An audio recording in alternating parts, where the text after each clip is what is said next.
Hi, I'm Kevin Homer. I live at 2505 Lake Drive North. Not here to talk about Boynton Cares tonight. Here to keep it real, and here we go. I attended the Police Justice Forum at St. John last week, and I'm here to discuss my thoughts. While there was an attempt to guide a constructive, open conversation, I witnessed great frustration centered around trust.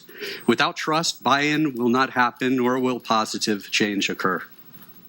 During the meeting, hostility and frustration overshadowed the real message, that of the community's desire for a better quality of life.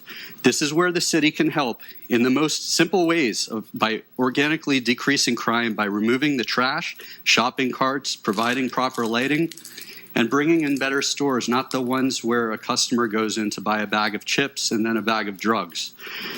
People are a product of their environment. This falls upon your police and code department.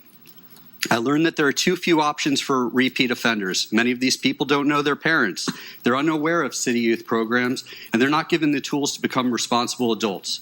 Following the meeting, someone told me a story of a Kevin Ballard, a famous ex-con repeat drug dealing offender here in Boynton Beach. Kevin was an astute businessman that ended up moving to Georgia, where he's now a successful real estate professional. Kevin was a bad guy turned good, who may not be able to be a police officer, but has the power, influence, and connections to make a positive impact on the troublemakers in town. It is essential to bring people like Kevin into the fold.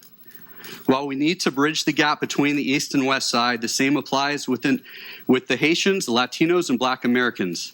There's a huge disconnect, maybe even equal to that of blacks and whites.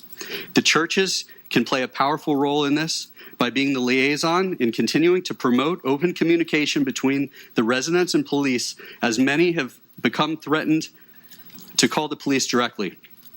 Also, the community is concerned with traditional policing, where we take a standard report and go about our ways. No, how about I, the police officer, want you to know me before you need me? I would include going to schools and picnics, knocking on every door in the city, and bringing leaders together to bring about positive change from both sides of town. This also goes way beyond your 10-second Facebook feel-good videos. I'm describing proactive, constructive, consistent community relationship engagement. It also includes a culture change from within your department, from the top down. In my personal experience, there's a lot of red tape in trying to speak with the police chief. And once, if ever possible, these meetings are often tight-lipped.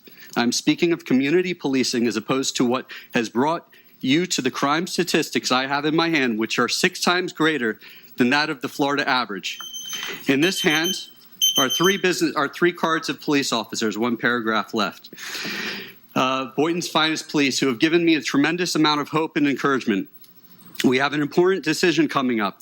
Should the internal candidate become police chief, I would hope that he would take these ideas mentioned as they are constructive and measurable ways to create a safer Boynton Beach. One question on many of our minds for the internal candidate is, if these concerns were not addressed before, how and why now? In order for this to happen, we are going to need buy-in from every staff member from the top to the bottom. I know it can happen, but we need to replace words with actions, and everyone has got to be on board.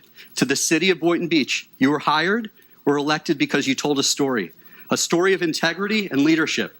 Only you can determine how this story will end. Thank you.